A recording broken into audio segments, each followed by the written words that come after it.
Hey everybody, thanks for being flexible and changing time so that we can meet up even though we have a field trip tonight. Hey, I'm coming to you from my classroom. So you see behind me it says strategies. What I wanted to teach you today is that it's really powerful to strategize the struggle.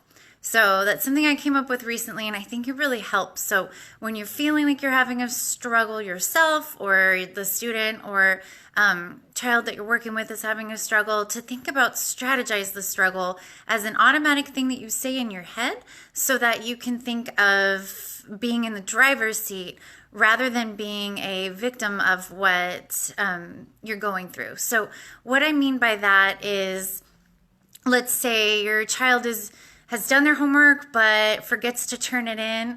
That would be something where you could strategize the struggle. So obviously your child is forgetting to turn in the homework.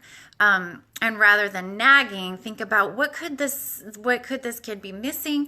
Maybe he needs a prompt. Maybe he needs something visual or a cue on his phone, or maybe a friend to remind him. I mean, there's tons of strategies that you can come up with when you strategize the struggle. So quickly, I'm going to turn you around so you can see my strategy board. And this really is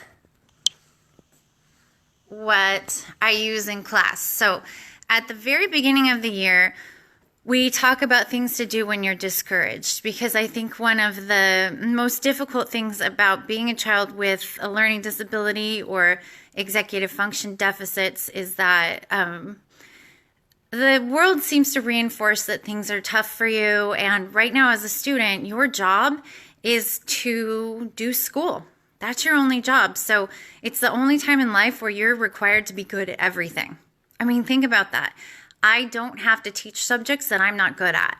I wouldn't have to be in court, because being in court would stress me out and I would be a bad litigator. So I chose a career that matched up with my skill set. But for students, they don't get to choose their career. They're stuck in school. So the very first thing we do is make sure that we have just kind of go-tos for things to do when we're discouraged. And then we talk about brain hacks. So I teach my students what an IEP is, or a 504 plan, depending on what they have. We talk about how everyone has something. So everyone has a learning challenge or some sort of challenge in life, which is a strategy I'll share in a couple of weeks when we're actually planning for back to school. I know that's crazy, back to school in a couple of weeks, but if you really think about it, this year is almost over. So, and then we also talk about accommodations. So I try to get my students, first of all, to understand what a learning disability means. And then second of all, to know what accommodations go with that learning disability, so that students know what they're able to ask for, and they're more likely to remind their teachers. Because as a general ed teacher, if you have a student on an IEP, man, it's hard to remember all the accommodations that each child has. And a well-written IEP has different accommodations that are, individualized for each kid. So it's a lot to remember. So when children are empowered to ask for them, it's way more likely that they'll actually be in place. So I'm going to move you over on the strategies board. We have strategies. Sorry, we went out of focus.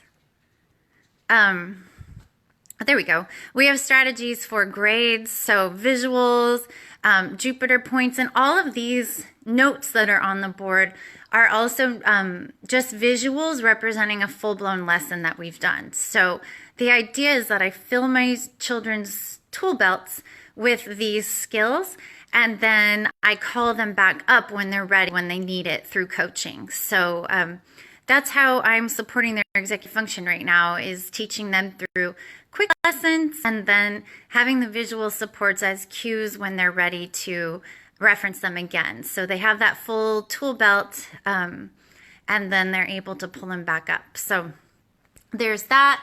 We have strategies for self-harming and feelings.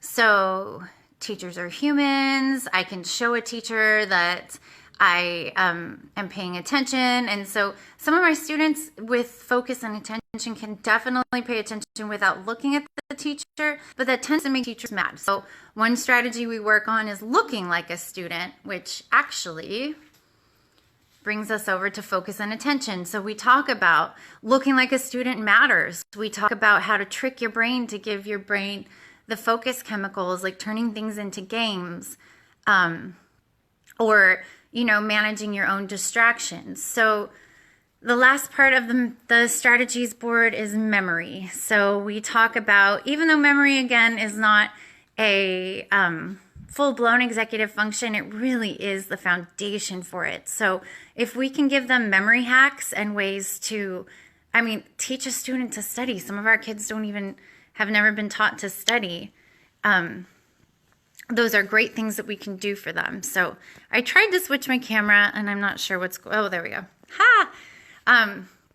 So there we have it with my strategies board. It's a living board. So every time we have a new strategy, we are able to add to it and make it our own. So every year is a little bit different. In a few weeks, I'm going to teach you how to know when to teach different things and what to teach and all that. But right now, I just wanted to show you that it's possible to do at school. And what I really love about this is I can take photos of it and then send it to the parents that I work with so that they can then reinforce it at home. So if a kid's finding something great that works at school, oftentimes part of executive function deficits is that they don't generalize it. So even though it works so great at school, they don't do it at home because they just forget, or it's not a connection to that new environment. So having it be something that's communicated with families is super important as well. So there you have it. My strategies board. Is it perfect? We got disconnected because this girl right here forgot to turn off her ringer. Dope.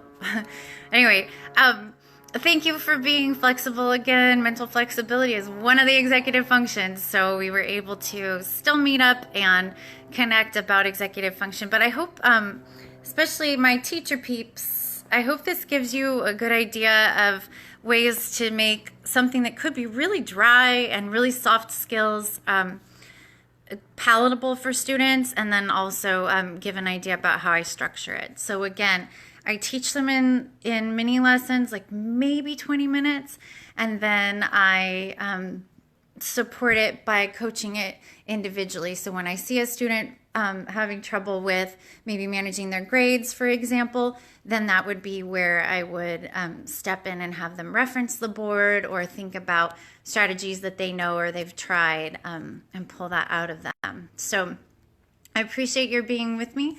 Sorry it's a short one this week, but maybe I'll sneak in an extra this weekend. But take care, and please share this video if you have a teacher or a parent who would really benefit from understanding this and be able to support a child with executive function needs. All right, and hello to David, Myron, Mom. I see you guys. I know you greeted me earlier, and I didn't mean to ignore you. All right, take care. Have a great week, and let me know what questions you have.